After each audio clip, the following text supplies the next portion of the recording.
നമസ്കാരം. സുവാണിയിലേക്ക് എല്ലാവർക്കും സ്വാഗതം. ഭൗതികമായ ജീവിത ചിന്തകളോടൊപ്പം ആത്മീയമായ കാര്യങ്ങൾ കൂടി പഠിച്ചുകൊണ്ടും മനസ്സിലാക്കിക്കൊണ്ടും അറിഞ്ഞുകൊണ്ടും അനുഭവിച്ചുകൊണ്ടും ജീവിതത്തെ കൂടുതൽ മെച്ചപ്പെടുത്തുന്നത് എങ്ങനെയെന്നുള്ള ചിന്തയിൽ നിന്നാണ് സുവാണിയുടെ ഉദയവും സുവാണി ചർച്ച ചെയ്യുന്ന വിഷയങ്ങളും. ഇന്ന് ചർച്ച ചെയ്യുന്ന വളരെ ഗൗരവതരമായ ഒരു വിഷയമാണ്. നമ്മുടെ വേദങ്ങളിൽ ഋഗ്വേദവും യജുർവേദവും സാമവേദവും അഥർവവേദവും ഉള്ളതിൽ ഋഗ്വേദമാണ് ആദ്യം വന്നത്, പിന്നെ യജുർവേദമാണ്. യജുർവേദത്തിൽ പറയുന്ന വളരെ പ്രധാനപ്പെട്ട ഒരു കാര്യമാണ് കർമ്മ സിദ്ധാന്തം. കർമ്മത്തെക്കുറിച്ച് പറയുമ്പോൾ അത് മലയാളത്തിൽ നമുക്ക് പ്രവൃത്തിയെന്നോ ആക്ഷനോ എന്നൊക്കെ മനസ്സിലാക്കാൻ വേണ്ടി അങ്ങനെ മനസ്സിലാക്കിയാൽ മതി. കർമ്മത്തെ എങ്ങനെയാണ് നമ്മൾ വിലയിരുത്തുന്നത്, ഇതെങ്ങനെയാണ് സംഭവിക്കുന്നത്, ഇതിൽ നിഷ്കാമകർമ്മം എന്നൊരു വാക്ക് നമ്മൾ വളരെ വികലമായി തെറ്റായി പഠിച്ചു വച്ചിട്ടുണ്ട്. അതെന്താണ് ഒക്കെ ഒന്ന് പരിശോധിക്കുക, നോക്കുക എന്നുള്ളതാണ് നമ്മൾ ഇന്നത്തെ ചർച്ചയിലൂടെ ചിന്താവിഷയം. കർമ്മം എന്ന് പറയുന്നത് സ്വാഭാവികമായി നടക്കും, മനഃപൂർവ്വമായും അല്ലെങ്കിൽ ബോധപൂർവവും നടക്കും. ഞാനിപ്പോൾ സംസാരിക്കുന്നു എന്ന് പറയുന്ന കർമ്മം ബോധപൂർവം ചെയ്യുന്നതാണ്. അതേസമയം ഞാൻ ഉറങ്ങുമ്പോൾ സ്വപ്നം കാണുന്നത് ബോധപൂർവമല്ല, എൻ്റെ ഉപബോധ മനസ്സിൽ നടക്കുന്ന ഒരു കർമ്മമാണ്. അതുപോലെ എൻ്റെ ഹൃദയം ഇടിച്ചുകൊണ്ടിരിക്കുന്നു, എൻ്റെ രക്തധമനികളിലൂടെ രക്തം സഞ്ചരിക്കുന്നു, ഞാൻ ഓക്സിജൻ അകത്തേക്ക് എടുക്കുന്നു, കാർബൺ ഡൈഓക്സൈഡ് പുറത്തേക്ക് വിടുന്നു.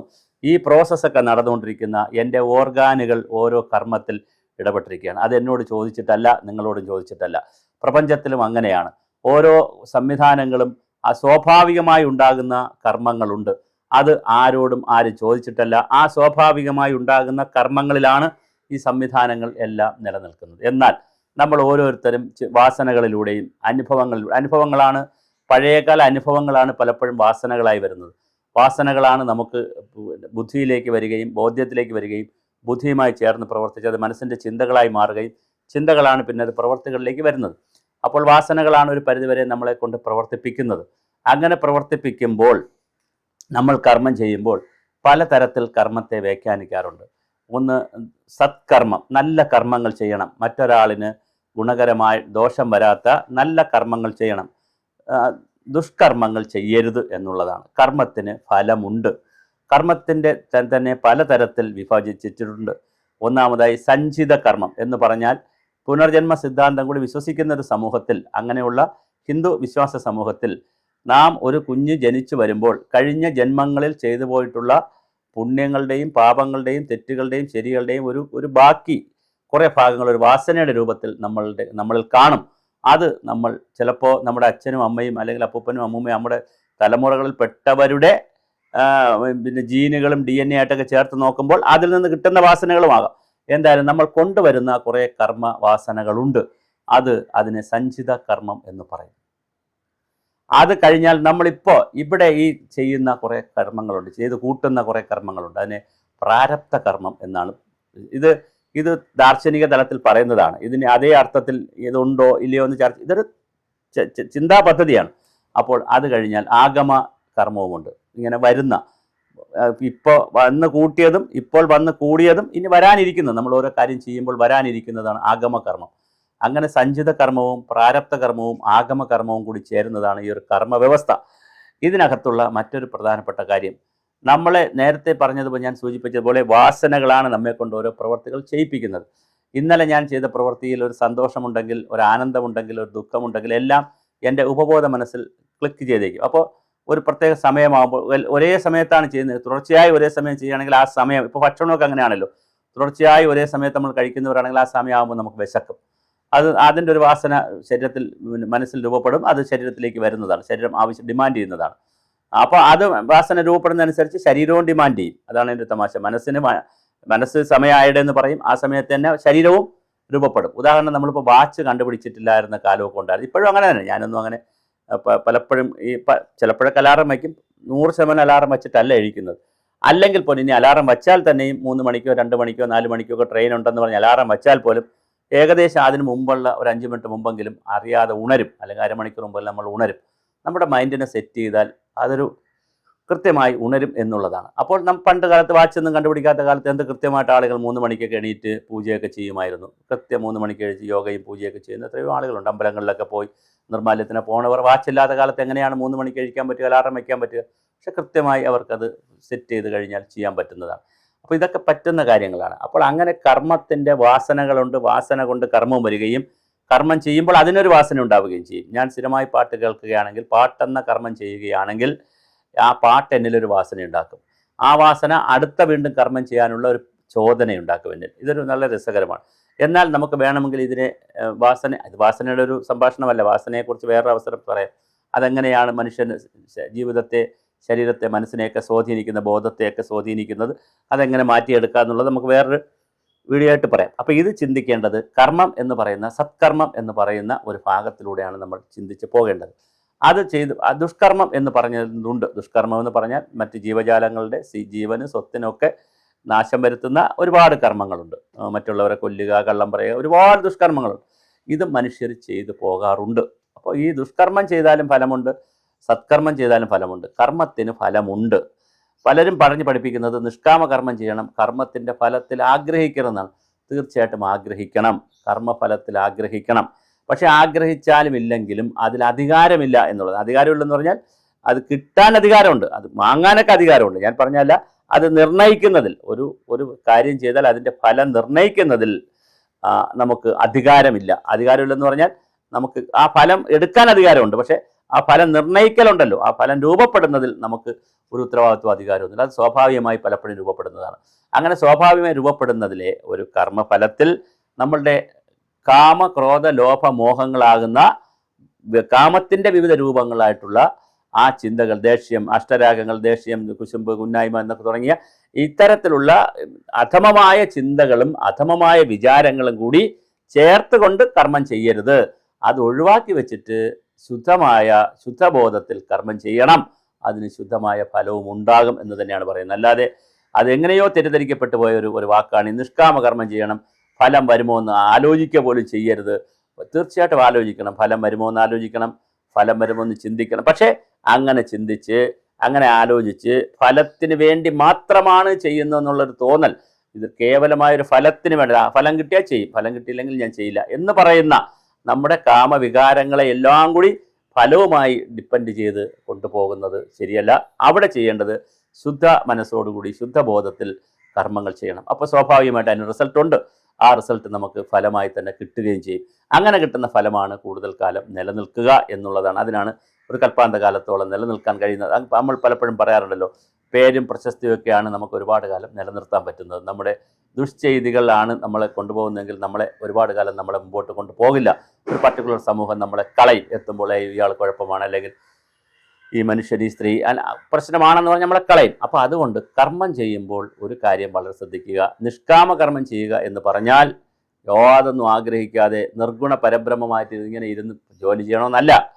അതേസമയം ആവശ്യമില്ലാത്ത മോഹങ്ങൾ, അർഹിക്കാത്ത മോഹങ്ങൾ, അർഹിക്കാത്ത കാമം, മോഹം, ലോഭം, ക്രോധം, പിന്നെ അസൂയ, പിന്നെ കുശുമ്പ്, പിന്നെ കള്ളത്തരങ്ങൾ, ഇങ്ങനെ തുടങ്ങിയ ഒരുപാട് കാര്യങ്ങൾ കൂടി ചേർത്തുകൊണ്ട് നമ്മൾ കർമ്മം ചെയ്യാൻ തീരുമാനിച്ചാൽ അതിൻ്റെ ഫലം തീർച്ചയായിട്ടും വളരെ പ്രശ്നമായിരിക്കും. അതുകൊണ്ടാണ് പറയുന്നത് നിഷ്കാമ കർമ്മം ചെയ്യണം എന്ന് പറഞ്ഞാൽ നമ്മൾ ചെയ്യുന്ന കർമ്മം, നമ്മൾ ചെയ്യുന്ന പ്രവൃത്തി കാമാധിഷ്ഠിതമാകരുത്. കാമത്തിൽ നിന്ന്, കാമം എന്ന് പറഞ്ഞാൽ ഒരു വാക്കല്ല, ഒരു നിര തന്നെ ഞാൻ സൂചിപ്പിച്ചു.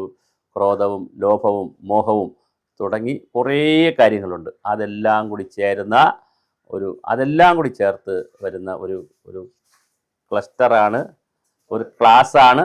ആ ക്ലാസ്സിനെയും ക്ലസ്റ്ററിനെയും നമുക്ക് എന്ത് ചെയ്യണം? മാറ്റേണ്ടതുണ്ട്. അത് ശരീരത്തിൽ നിന്ന്, മനസ്സിൽ നിന്ന് മാറ്റേണ്ടതുണ്ട്. അത് മാറ്റി വെച്ചിട്ട് നമ്മൾ കർമ്മം ചെയ്താൽ, ഇപ്പോൾ ഞാൻ ചോദിക്കുന്നു, ആരാച്ചാർ ചെയ്യുന്ന കർമ്മമാണോ, അല്ലെങ്കിൽ ശവമടക്കുന്ന ആളുകൾ ചെയ്യുന്ന കർമ്മമാണോ, പൂജാരി ചെയ്യുന്ന കർമ്മമാണോ ഏറ്റവും സത്കർമ്മം എന്ന് ചോദിച്ചാൽ അങ്ങനെ ചോദിക്കുന്നതിലൊരു അർത്ഥമില്ല. പൂജാരിയുടെ കർമ്മം ചെയ്യും പോലെ ദഹിപ്പിക്കുന്ന ആളിൻ്റെ കർമ്മം ചെയ്യേണ്ടി വരും. അല്ലെങ്കിൽ ആരാ ദഹിപ്പിക്കുക? ആരാച്ചാർ ലിവർ വലിക്കാൻ നിൽക്കുന്ന ആരാച്ചാർ, അല്ലെങ്കിൽ സ്വിച്ച്, ഇപ്പോൾ സ്വിച്ചാണ്, പണ്ട് ലിവറാണ്. ലിവർ വലിക്കാൻ നിൽക്കുന്ന ആൾ രാവിലെ അമ്പലത്തിലൊക്കെ പോയി തൊഴുത് ഭഗവാനെ, അല്ലെ ദേവി, ദേവ എന്നൊക്കെ പറഞ്ഞ് തൊഴുത് വളരെ സന്തോഷത്തോടു കൂടി വന്ന് അദ്ദേഹത്തിൻ്റെ ഡ്യൂട്ടി, ആ ഏറ്റെടുക്കുന്ന കർമ്മം അദ്ദേഹത്തിന് കൂലി കൊടുക്കും, അല്ലെങ്കിൽ ശമ്പളം കൊടുക്കും. ഏറ്റെടുക്കുന്ന കർമ്മം, ആ ലിവർ വലിക്കുന്ന കർമ്മം ചെയ്യുന്നുള്ളൂ. അത് ദുഷ്കർമ്മമെന്ന് പറയാൻ പറ്റത്തില്ല. കാരണം എന്താണ്? ഒരു ദുഷ്ടനെയാണ്, തെറ്റ് ചെയ്ത ഒരാളിനെയാണ് സമൂഹം വിധിച്ചതിന് ശേഷം തൂക്കിലേറ്റി, അല്ലെങ്കിൽ തൂക്കുകയറിലേക്ക് വിടുന്നത്. അപ്പോൾ അതുകൊണ്ട് നമുക്ക് അങ്ങനെ പറയാൻ പറ്റില്ല. അതുകൊണ്ട് ദുഷ്കർമ്മം എന്ന് പറഞ്ഞാൽ അതിൻ്റെ അർത്ഥം ഈ പറയുന്നതല്ല. നമ്മൾ ഈ അതേസമയം മോഷണം, മറ്റു കാര്യങ്ങൾ, കള്ളത്തരം, ഇങ്ങനെ കുറേ കാര്യങ്ങളുണ്ട്. അത് തീർച്ചയായിട്ടുമാണ്. അല്ലാതെ ഒരാളുടെ തൊഴിൽ അദ്ദേഹം ചെയ്യുന്നത് ദുഷ്കർമ്മമാണെന്ന് പറയാൻ നമുക്ക് കഴിയില്ല. അത് സത്കർമ്മത്തിലേക്കാണ് നമുക്ക് കണക്കൂട്ടാൻ പറ്റുക. പക്ഷെ പിന്നെ അപ്പോഴും ഒരു പ്രശ്നമുണ്ട്. നമ്മളൊരു കർമ്മം ചെയ്യുമ്പോൾ അത് വളരെ ക്രിയേറ്റീവായി ചിന്തിച്ച് ചെയ്യണം, അതിൽ മനസ്സർപ്പിച്ച് ചെയ്യണം. അങ്ങനെ മനസ്സർപ്പിച്ച് ക്രിയേറ്റീവായി ചെയ്യാൻ വേണ്ടിയിട്ടാണ് നമുക്ക് ഈ പലപ്പോഴും ദൈവചിന്തയും നമുക്ക് ഒറ്റയ്ക്ക് മനസ്സിന് കഴിഞ്ഞില്ല എങ്കിൽ നമ്മുടെ മനസ്സിനെ കൊണ്ട് അത്രയും ശക്തമായി ഈ പറയുന്ന ഈ തൂണിൽ, ഈ ബിംബത്തിൽ പിടിച്ചുറപ്പിക്കാൻ കഴിഞ്ഞില്ലെങ്കിൽ, എൻ്റെ ലക്ഷ്യമാകുന്ന ലക്ഷ്യത്തിലേക്ക് എൻ്റെ മാർഗത്തെ പിടിച്ചു കെട്ടാൻ അല്ലെങ്കിൽ അങ്ങോട്ട് കൊണ്ടുപോകാൻ, ആ അശ്വമേധത്തിലേക്ക് പോകാൻ എനിക്ക് കഴിഞ്ഞില്ലെങ്കിൽ, എൻ്റെ മനസ്സിനെ മോട്ടിവേറ്റ് ചെയ്യാൻ, എൻ്റെ മനസ്സിനെ ഒന്ന് തള്ളാൻ, എൻ്റെ മനസ്സിനെ ഒന്ന് തടഞ്ഞു നിർത്തി സപ്പോർട്ട് ചെയ്ത് നിർത്താൻ, തടഞ്ഞു നിർത്താനല്ല, ഒന്ന് സപ്പോർട്ട് ചെയ്ത് നിർത്താൻ എനിക്കൊരു ശക്തി ആവശ്യമുണ്ട്, ഒരു ഊർജ്ജം ആവശ്യമുണ്ട്. അങ്ങനെയുള്ളവരാണ് ദൈവത്തിൻ്റെ അടുത്തൊക്കെ പോയി ഈ കർമ്മം ചെയ്യാൻ. അപ്പോൾ എല്ലാവരോടും പറയുന്നത്, കൃഷ്ണൻ അർജുനനോട് പറഞ്ഞതുപോലെ തന്നെയാണ്. നീ നിൻ്റെ കർമ്മം ചെയ്യുക. നീ ഈ ജന്മം എടുത്തത് യുദ്ധം ചെയ്യാനാണ്. യുദ്ധം ചെയ്യുന്നത് നീതി കൊണ്ടുവരാനുള്ള യുദ്ധത്തിനാണ്. അപ്പം നീതി കൊണ്ടുവരാനുള്ള യുദ്ധത്തിന് വേണ്ടി നീ കർമ്മം ചെയ്യുമ്പോൾ അവിടെ നിൻ്റെ മനസ്സും ശരീരവും പതറിപ്പോകരുത്. അതുകൊണ്ട് നീ നിൻ്റെ കർമ്മം ചെയ്യുക. ഓരോരുത്തരും അവരവരുടെ കർമ്മം ചെയ്യുക. അധ്യാപകൻ അധ്യാപകൻ്റെ കർമ്മം ചെയ്ത്, വിദ്യാർത്ഥിയുടെ കർമ്മം ചെയ്താൽ പരീക്ഷ എത്ര മനോഹരമായിരിക്കും, അതിൻ്റെ ഫലം വളരെ മനോഹരമായിരിക്കും. അപ്പോൾ അവിടെ സർക്കാർ ചെയ്യേണ്ട കർമ്മം സർക്കാർ ചെയ്താലോ, അതുപോലെ തന്നെ സമൂഹം ചെയ്യേണ്ട കർമ്മം സമൂഹം ചെയ്താലോ ആ വിദ്യാഭ്യാസ രംഗം എത്ര മനോഹരമായിരിക്കും. അപ്പോൾ അങ്ങനെ ഓരോ മേഖല എടുത്ത്, ഓഫീസിൻ്റെ മേഖല എടുത്ത് നോക്കൂ, പൊതുജനങ്ങളുടെ മേഖല എടുത്ത് നോക്കൂ, ഓരോ പ്രദേശം എടുത്ത് നോക്കൂ, ആത്മീയ തലം എടുത്ത് നോക്കൂ, ഭൗതിക തലം എടുത്ത് നോക്കൂ. ഏത് തലം എടുത്ത് നോക്കിയാലും നമ്മൾ വളരെ സത്യസന്ധമായും ക്രിയാത്മകമായും പ്രൊഫഷണലായും കർമ്മം ചെയ്താൽ അതിൻ്റെ റിസൾട്ട് ഉണ്ടായല്ലേ തീരൂ. അത് ഉണ്ടാവാതിരിക്കാൻ കഴിയില്ല. അവിടെ നിഷ്കാമകർമ്മം എന്ന് പറയുന്ന ഒരു ക്ലോസ് വരുമ്പോൾ ചിന്തിച്ച് കൂട്ടേണ്ടത്, നമുക്ക് തെറ്റെന്ന് തോന്നുന്ന അല്ലെങ്കിൽ ശരിയെന്ന് ബോധ്യമില്ലാത്ത കാര്യങ്ങൾ ചെയ്യുമ്പോഴും നമ്മൾ അധികാരപ്പെടാൻ ശ്രമിക്കുമ്പോഴും, അതിൻ്റെ ഫലത്തിൽ കയറി കുത്തിത്തിരിപ്പുണ്ടാക്കാൻ ശ്രമിക്കുമ്പോഴും, അധികാരപ്പെടാൻ ശ്രമിക്കുമ്പോഴും സ്വാഭാവികമായും അതൊരു ദുഷ്ഫലമായി വരും. അല്ലെങ്കിൽ നല്ല കർമ്മഫലം കിട്ടില്ല എന്നുള്ളത് കൊണ്ടാണ് നിഷ്കാമകർമ്മം എന്നുള്ളൊരു കൺസെപ്റ്റ് വച്ചിരിക്കുന്നത്. അല്ലാതെ ഫലം കിട്ടാതിരിക്കാനല്ല, ഫലം ആഗ്രഹിക്കാതിരിക്കാനല്ല. ഫലം ആഗ്രഹിക്കുന്നത് കൊണ്ട് ഒരു തെറ്റും നമുക്ക് പറയാൻ കഴിയില്ല. പക്ഷേ കേവല ആഗ്രഹത്തിൻ്റെ ഭാഗമായി വന്ന് അത് കാമക്രോധ ലോഭ വികാരങ്ങളുമായി ക്ലബ് ചെയ്ത് എങ്ങനെയും നേടണമെന്നുള്ള രീതിയിലേക്കുള്ള ഒരു കർമ്മഫലം, എങ്ങനെയും പരീക്ഷയ്ക്ക് എഴുതാതെ പാസ്സാകണം, പിന്നെ അതുപോലെ കാര്യം ജോലി ചെയ്യാതെ ശമ്പളം കിട്ടണം, അങ്ങനെ ഓരോ കാര്യങ്ങളും, ഞാൻ പ്രാഥമിക ഉദാഹരണം പറഞ്ഞു എന്നേ ഉള്ളൂ. ഏത് കാര്യങ്ങൾ എടുത്താലും തിരിച്ച് ചിന്തിച്ചാൽ അതിനൊരു ഫലം ഉണ്ടാവുക പ്രയാസമായിരിക്കും. അതിൻ്റെ ഫലം എന്ന് പറയുന്നത് ദുഷ്ഫലം തന്നെ ആയിരിക്കും. അപ്പോൾ ഇതൊരു കർമ്മത്തിൻ്റെ ഒരു സിദ്ധാന്തം എന്നുള്ള നിലയിൽ നിങ്ങൾ പഠിക്കുകയും മനസ്സിലാക്കുകയും ചെയ്യേണ്ട ഒരു വിഷയമാണ്. നമ്മൾ ചെയ്യുന്ന ഓരോ കർമ്മവും നേരത്തെ ഞാൻ പറഞ്ഞ പോലെ മുൻപ് നേടിയ അനുഭവങ്ങളുടെ പശ്ചാത്തലത്തിൽ കൂടി വരുന്ന കർമ്മങ്ങളാണ് നമ്മൾ കൂടുതൽ ചെയ്യുന്നത്. പിന്നെ പുതിയതും ചെയ്യും. എന്നാൽ വേറൊരു വലിയ പ്രത്യേകത ഉള്ളത്, നമുക്ക് ഈ കർമ്മ വാസനകളെ കളയാൻ പറ്റും. നമുക്ക് പുതിയത് എടുക്കുമ്പോൾ പഴയതിനെ ഒഴിവാക്കാൻ പറ്റും. നമുക്ക് വേണ്ടാത്തതിനെ ഫിൽട്ടർ ചെയ്യാൻ പറ്റും. അത് മനുഷ്യന് മാത്രം കഴിയുന്ന ഏറ്റവും വലിയൊരു സവിശേഷതയാണ്. ചിന്താശേഷിയും മേധാശേഷിയും അല്ലെങ്കിൽ വിവേചന ശേഷിയും ഒക്കെ തന്നിട്ടുള്ളത് കൊണ്ട് നമുക്ക് തീർച്ചയായിട്ടും ചോയ്സ് എടുക്കാൻ പറ്റും. തിരഞ്ഞെടുപ്പ് നമുക്ക് ചെയ്യാൻ പറ്റും. ആ ചോയ്സിലൂടെ നമുക്ക് നല്ല കർമ്മങ്ങളെയും മോശം കർമ്മങ്ങളെയും ചിന്തിക്കാനും വേർതിരിക്കാനും ആ കർമ്മത്തിൽ നിഷ്കാമകർമ്മത്തിൻ്റെ സിദ്ധാന്തമനുസരിച്ച്, ഞാനീ പറഞ്ഞ സിദ്ധാന്തമനുസരിച്ചുള്ള കർമ്മം ചെയ്യുവാനുമൊക്കെ നമുക്ക് കഴിയും. അങ്ങനെ ചെയ്യുമ്പോഴാണ് നമുക്ക് കൂടുതൽ മോക്ഷത്തിലേക്ക് പോകുമെന്ന് പറഞ്ഞാൽ അവിടെയും ഒരു പ്രശ്നമുണ്ട്. അത് നമുക്ക് അടുത്തൊരു എപ്പിസോഡായി ചെയ്യണം. എന്താണെന്ന് വെച്ചാൽ, മോക്ഷമെന്ന് പറയുന്നത് അവസാനം എല്ലാ രീതിയിലും ജീവിച്ച് 70 വയസ്സ് 60 വയസ്സ് 70 വയസ്സ് 80 വയസ്സ് വരെയൊക്കെ ജീവിച്ചിട്ട്, അല്ലെങ്കിൽ 90 വയസ്സ് വരെ ജീവിച്ചിട്ട് പോകാൻ സമയത്തൊരു മോക്ഷം, അങ്ങനല്ല. അവിടെയും വ്യത്യാസമുണ്ട്. അപ്പോൾ ഓരോ നിമിഷവും കർമ്മബന്ധനത്തിൽ നിന്ന് മോക്ഷം നേടണം. മനുഷ്യൻ ഒരു കർമ്മം ചെയ്താൽ ആ കർമ്മത്തിൽ ബന്ധിപ്പിച്ച് പോയാൽ, അവിടെയാണ് മനസ്സിനെ, എൻ്റെ വാസനകളെ ഈ ബോധ്യവുമായും ഈ ചിന്തകളുമായും ഒക്കെ ബന്ധിപ്പിച്ചിട്ടാൽ, ബന്ധനത്തിലായാൽ അടുത്ത കർമ്മം നമുക്ക് ചെയ്യാൻ കഴിയില്ല. അപ്പോൾ കർമ്മത്തിൽ നിന്ന് മോചിതമാകണം. അതൊരു വളരെ പ്രധാനപ്പെട്ട കാര്യമാണ്. അതും എങ്ങനെ എന്ന് നമ്മൾ പഠിക്കണം. അങ്ങനെ ഓരോ കർമ്മത്തിൽ നിന്നും നമ്മൾ മോചിതമായി സത്കർമ്മങ്ങളിൽ പോയി അതിൽ നിന്ന് മോക്ഷം നേടിയാണ് അൾട്ടിമേറ്റായിട്ടുള്ള മോക്ഷത്തിലേക്ക് മനുഷ്യർ പോകുന്നത്. അപ്പോൾ ഇതാണ് ഇതിൻ്റെ ഒരു സീക്വൻസ്. ഇത് നമ്മൾ മനസ്സിലാക്കുമ്പോൾ കർമ്മത്തിന് വിവിധ തലങ്ങളുണ്ടെന്നും വിവിധ കാലമുണ്ടെന്നും ആ തലങ്ങൾ, ഓരോ തലങ്ങളിലും അതിന് പ്രത്യേകതയുണ്ടെന്നും സവിശേഷത ഉണ്ടെന്നും നമ്മൾ പഠിക്കണം. ഇത് മനസ്സിലാക്കി വെച്ചുകൊണ്ടാണ് നമ്മൾ പ്രവർത്തിക്കേണ്ടത്. അപ്പോൾ ഇതിൻ്റെ കഥകളാണ് പിന്നെ യജുർവേദത്തിൽ കൂടുതലും പറയുന്നത്. സാമവേദത്തിലും അഥർവവേദത്തിലും മറ്റു കാര്യങ്ങളാണ് പറയുന്നത്. ഋഗ്വേദത്തിൽ ജ്ഞാനത്തെക്കുറിച്ചാണ് പറയുന്നത്. അപ്പോൾ ഈ പറയുന്ന യജുർവേദത്തിൽ പറയുന്ന ഈ കർമ്മ സിദ്ധാന്തത്തിൽ ഇങ്ങനെ ഒരു തിയറിയുണ്ട്. സ്വാമി വിവേകാനന്ദനെ പോലെയുള്ള ആളുകൾ പറയുന്നത്, നമ്മൾ നന്നായി കർമ്മയോഗത്തിൽ